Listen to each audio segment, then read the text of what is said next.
Magandang hapon po sa inyong lahat. Ang okasyon na ating inaatinan ngayon ay kasalan. So, pag-usapan natin ang kasalan.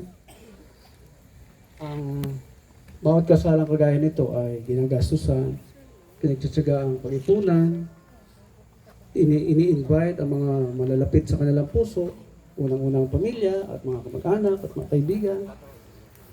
Kaya pag kayo ay na-invite sa isang kasalan na ganito, ibig sabihin kayo ay napakahalaga sa buhay nilang mag-asawa.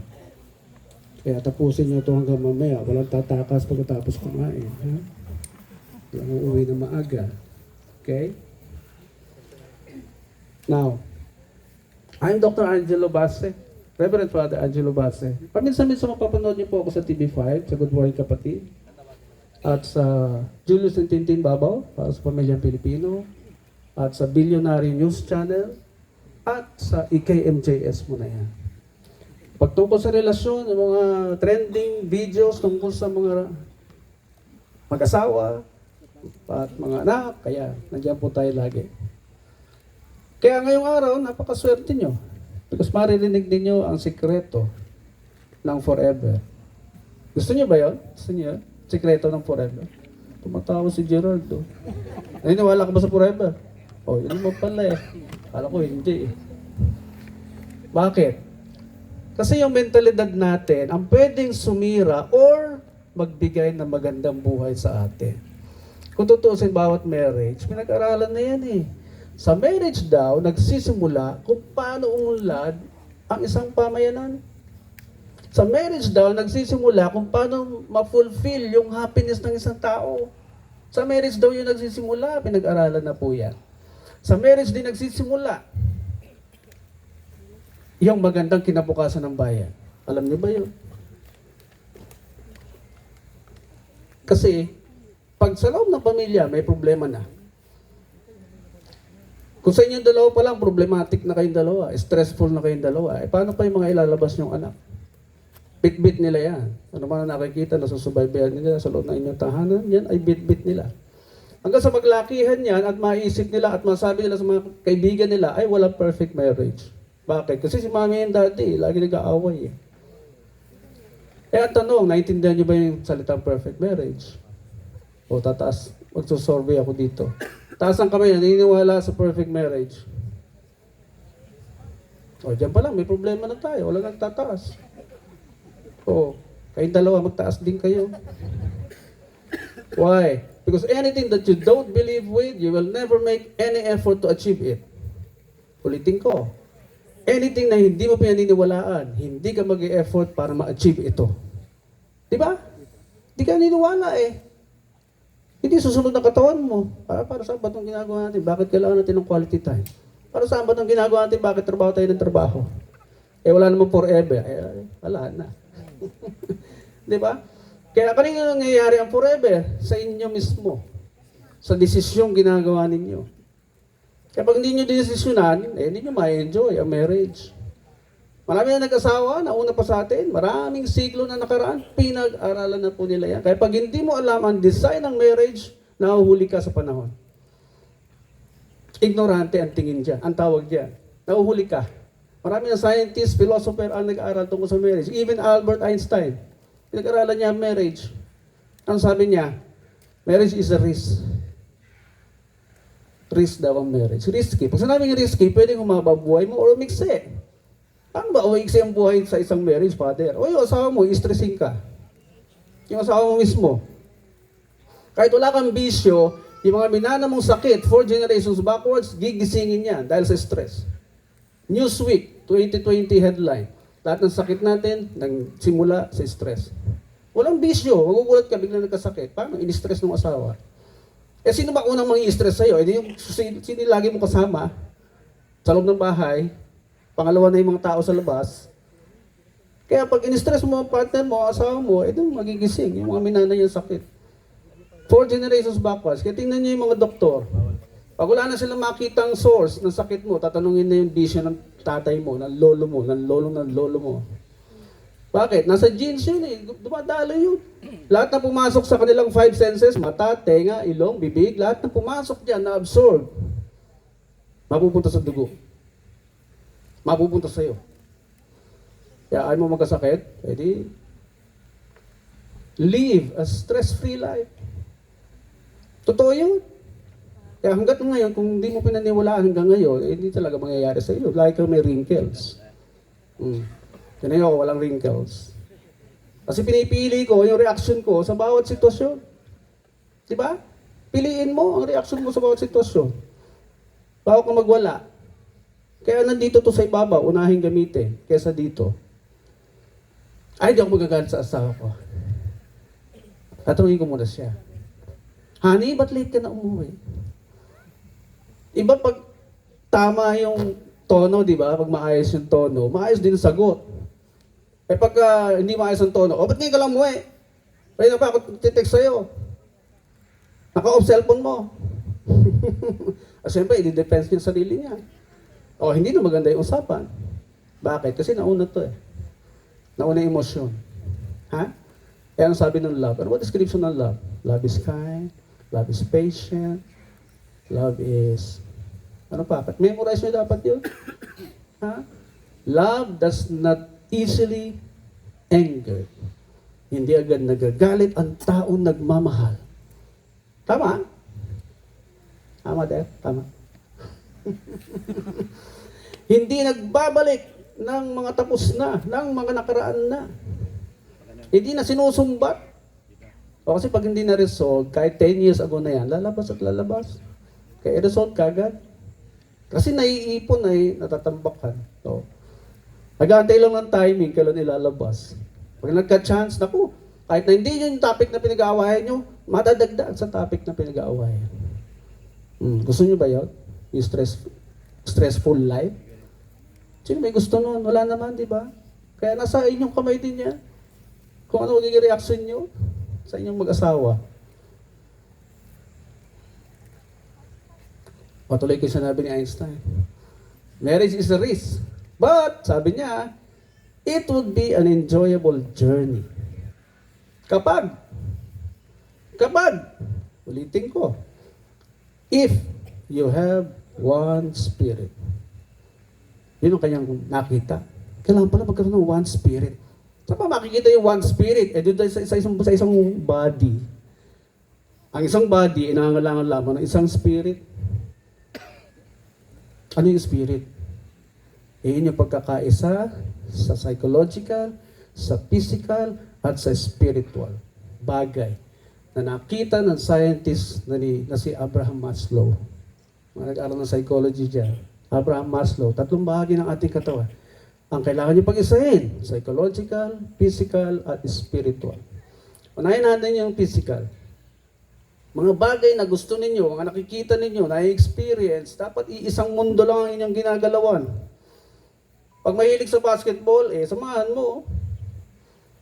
Kailangan maintindihan mo yung ginagawa ng basketball. Bakit ganun? At saka bakit matagal siya umuwi. Di ba? Maintindihan mo. Kaya pala, ganun. Ganon din siya, si Boname. Anong hobby niya? Samahan mo. Eating, o samahan mo. Malaki na yung dalawa. Di ba? Kailangan alam nung bawat isa yung mundong ginagalawan niya. Pag-iisayin niya talaga yun eh. Psychological. Dapat dumating ang point, isang araw, dumating kayo sa point na yung nalalaman din niya. O yung nalalaman niya. Kapag in-invite kayo, halimbawa sa isang event, late ka, nandun na siya, nauna siya magsalita. Masasabi mo sa mga tao, parang ako din po yan. Yung sasabihin din niya, alam din niya. Okay po?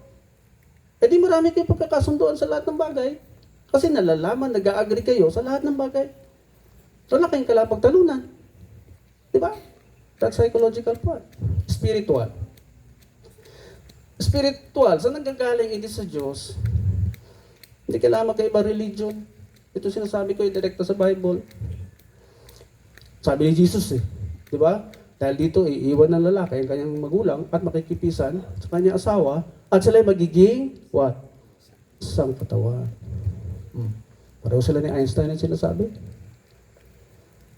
Kaya, hindi pwedeng wala kang goal. Kasi Only God gives us goal. Tingnan niyo yung mga naging bilyonaryo ngayon, they are college dropouts. Why? It's a gift of God.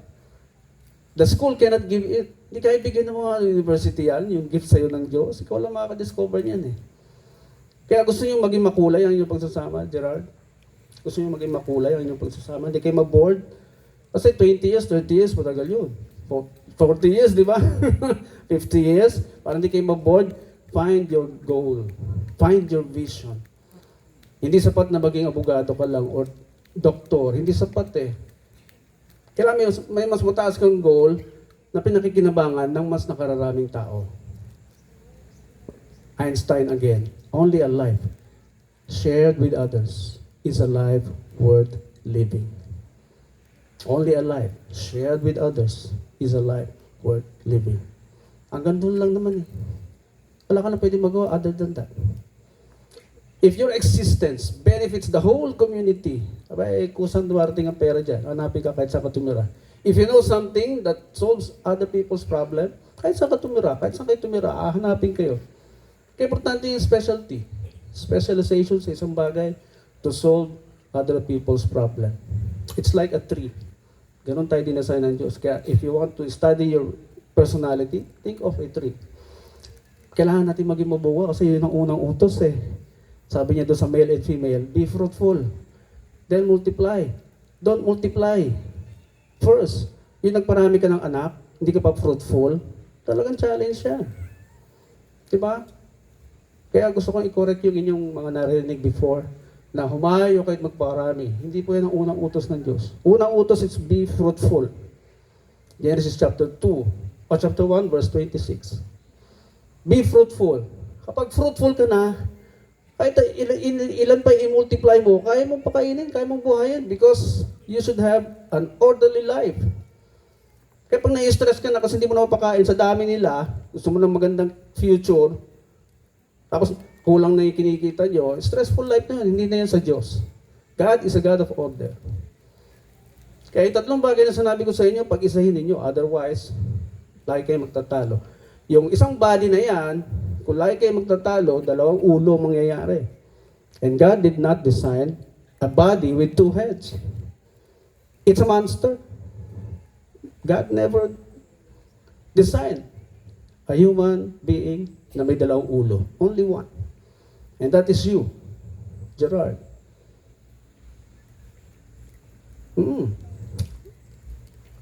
Apat na bagay. Matapos pitasin yung prutas. Ayun yung marriage. Apat na bagay mararanasan mo. Kalimutan. Your pain will increase in childbirth. Matadagdagan ng hirap sa panganak. Pangalawa, in pain, you will bring forth children. Maraming side effect ang pagdadalang tao. Kailangan ng monitoring, kailangan ng check-up, kailangan ng budget. Gerard. Hindi nila gusto yung magbayad mag-isa sa mga maternity check-ups nila. Ikaw ang umpisa eh. Diba? Pangatlo, Genesis 3:17 to, i-check nyo. Your desire will always be to your husband. Lagi mo na naisin yung husband mo. Dito ka sa tabi ko. Asaan ka na?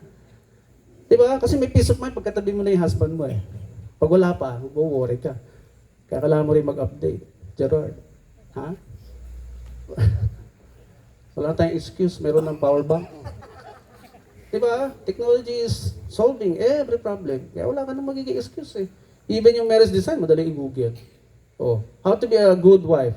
Naku, ang bilis niyan. Dahil bibigay sa'yo. How to be a good husband. Naku, ang bilis niyan. Ano ba excuse mo? Ignorance na lang kasi di mo hinahanap. Okay po? Kaya, pag nasira ang buhay ninyo bilang mag-asawa, it's only because of your ignorance. Ha?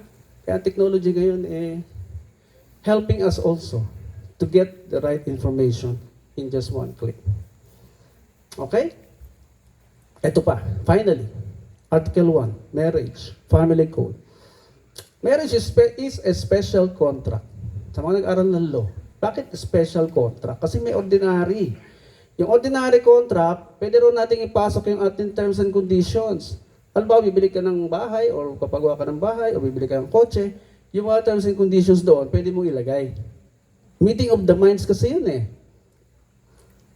Hanggat wala kayong binabiolate na batas, public policy, customs, or tradition, it becomes a law between the two of you. Gagalan ng hukuman yun. Pero yung marriage daw, special contract, not subject to your stipulations. Hindi na siya subject sa ating terms and conditions. Hindi na siya pwedeng ipasok yung inyong mga binibitbit sa marriage. Kagaya ng bisyo. Terms and conditions mo yun eh. Nag-asawa ka ng sugarol, magtiis ka. Bawal na po yun. Nag-asawa ka ng maldita, magtiis ka. Bawal na po yun. May husband ba matutuwa sa babaeng maldita? Sige nga, sagot kayo, sir. Maldita asawa niyo, sinasagot-sagot ka lagi. Matutuwa kayo? May iling doon, no? Ikaw, Gerard. You see? Pwede ka mang maldita, single ka, sige, go, girl. Pag may asawa ka na, bawal na. Ha? Nag-asawa ka ng lasenggo o babaero, magtiis ka, bawal na po yan. All of these vices, makakatulong ba sa marriage? Sige nga ma'am, kayo sumagot. Mga bisyo, makakatulong sa marriage? Kahit saan tingnan, walang may tulong sa marriage yan. Kahit yung pagyoyosi. Mauuna ka. Walang benepisyo sa katawan niyang sigarilyo. Mauuna ka. Sumpaan niya hanggang tumanda. Di ba? Is that fair? Kaya tigil. Tigil ang bisyo na kahit na... Kasi magpapasaya sa sarili yan. Pag pumasok ka na sa marriage, iiwanan mo na lahat yan. Kaya nga pagsunod kay Kristo eh. Pagtalikod lahat sa mga bagay na nagpapasaya sa iyo. Dahil ang pasasayahin mo na ay sino na? Sino na? Sino na pasasayahin mo? Bona? Sino na? Ayan oh. Gerard, sino na pasasayahin mo? Ayan oh. Asawa na yung pasasayahin. Naintindihan po? Oo. Pwede pang humabol. Kung hindi nyo pa nagagawa yan. Para may stress-free life talaga kayo. Yan lang po. Change in mentality. Change the way you think. Yun ang ibig sabihin ni Jesus Christ. Repent. Hindi mag-iiyak sa altar. Repent means change the way you think. Because dito nagsisimula ang lahat nating problema. The way we think.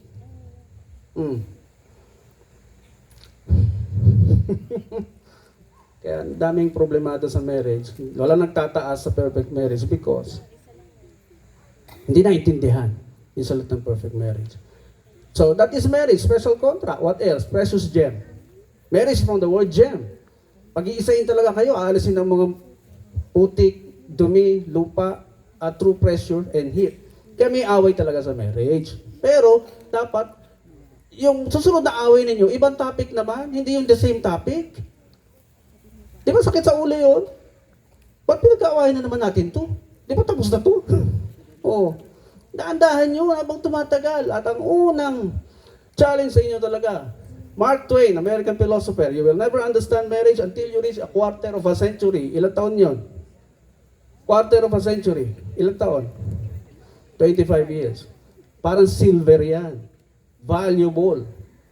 Susunod na challenge ay 50 years. Golden. Susunod ay diamond. 75. Yung lahat ng kinasal ko ng golden anniversary, 50 years, at saka 75, naku, parang na silang kambal. Nagiging magkamukha na. Kasi naghahalo na yung dugo eh. Yun yung mystery, sabi sa readings kanina. Great mystery. Nag-iisa yung katawan. Kaya, alam niyo, pag nag-seminar ako sa wedding, whole day. Kasi ang dami kailangan pag-usapan sa marriage. Pero ayoko ubusin oras niyo. Ha? Just like my page, Dr. Angelo Basse, Marriage and Family Therapist. Congratulations to the both of you.